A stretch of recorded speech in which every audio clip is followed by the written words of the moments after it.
Hola, buenos días. El día de hoy voy a presentar mi reflexión sobre el examen parcial número 2 de física. Mi nombre es María Paula Aguirre Pinto.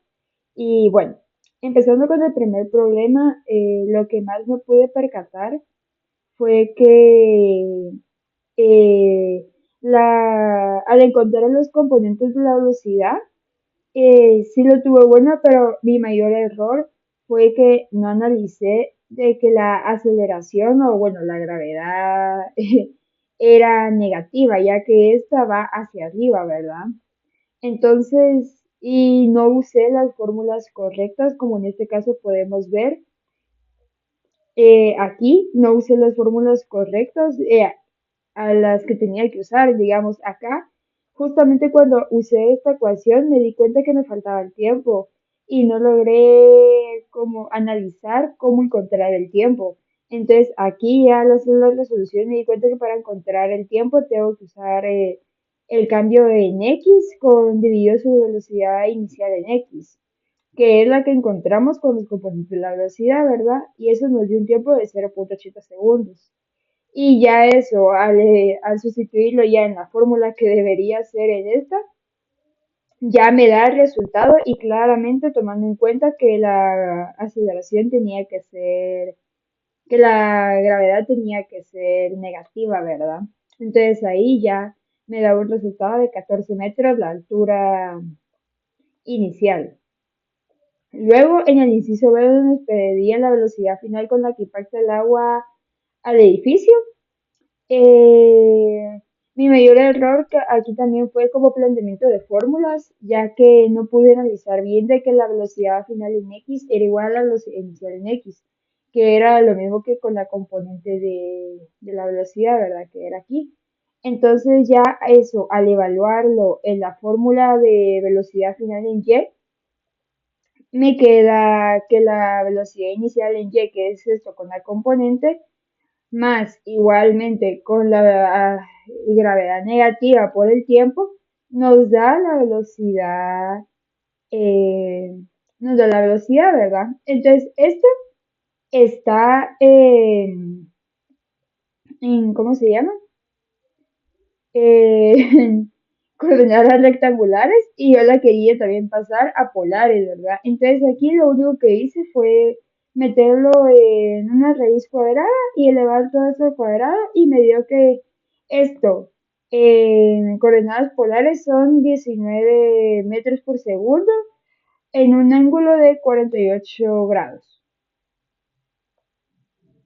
Luego, en el problema 2 mi único inconveniente fue con el inciso C, ya que como podemos ver, los diagramas de cuerpo libre y determinar el fijo móvil y el objeto, pues eso sí estuvo correcto. Entonces, aquí igual mi problema fue con las fórmulas, ya que yo puse de que en esta parte más que todo fue mi error, ya que puse que la velocidad de Riley respecto a la cancha y era la velocidad del disco respecto a la cancha. Entonces, perdón, era del disco respecto a la cancha y no del disco respecto a, a Riley, ¿verdad? Yo encontré en mi examen este y tenía que encontrar este. Entonces, ese fue más que todo mi mayor problema. Entonces, aquí, pues ya al hacer la sustitución, nos queda que la velocidad del disco respecto a la cancha es esta cantidad, más la cantidad de la velocidad de Rayleigh respecto a la cancha, y ya nos queda esto en coordenadas rectangulares. Pero como nos piden que las coordenadas tienen que estar en coordenadas polares, pues hacemos lo mismo que hicimos en el pasado, ¿verdad? Que era raíz cuadrada eh, de x, de las coordenadas en x, más las coordenadas en y elevado al cuadrado, ya nos da un valor de 14,14 metros por segundo. Y al encontrar el ángulo nos queda que estaba en 85,4 grados al oeste del sur.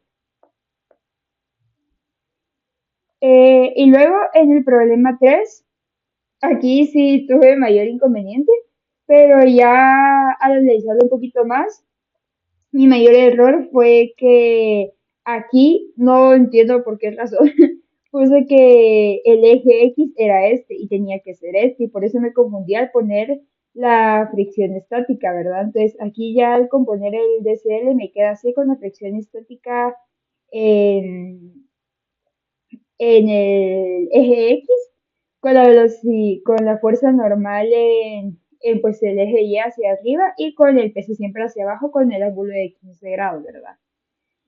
Entonces ya aquí yo me compliqué demasiado porque yo quería usar esta fórmula para encontrar la aceleración y la aceleración solo era velocidad final menos velocidad inicial dividido tiempo, pero como bien sabemos, aquí decía de que la velocidad inicial era cero, entonces la cancelábamos y nos quedaba que era solo velocidad final que la daban aquí dividido el tiempo que estaba aquí, ¿verdad? Entonces eso ya nos daba una aceleración de 0.5 metros sobre segundo cuadrado.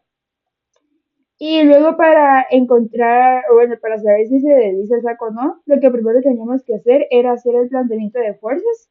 Estos son los planteamientos de fuerzas en X, los planteamientos de fuerza en Y.